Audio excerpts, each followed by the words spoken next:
خاوند کی تابعداری کا عجیب واقعہ۔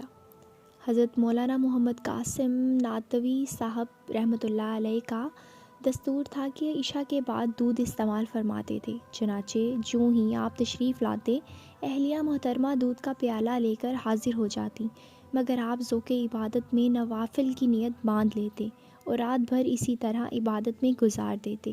اہلیہ محترمہ کا بیان ہے، کبھی کبھی ایسا ہوتا کہ حضرت نے نوافل میں پوری شب گزار دی اور میں بھی پوری شب پیالہ لیے کھڑی کی کھڑی رہ گئی۔ اللہ اللہ، بیوی ہو تو ایسی! آج اس کا تصور کرنا بھی مشکل ہے۔ ہمارے اسلاف نے جہاں اوروں پر اثر ڈالا، وہاں سب سے زیادہ اپنی بیوی ہی پر اثر ڈالا۔ خود حضرت نانوتوی ہی اہلیہ محترمہ کا واقعہ نقل کیا ہے کہ اذان کی حی علی الصلاۃ پر کام کو چھوڑ کر اسی طرح اٹھ جاتی تھی کہ گویا اس کام سے کوئی واسطہ ہی نہ تھا، بالکل ہر چیز سے بیگانہ بن جاتی۔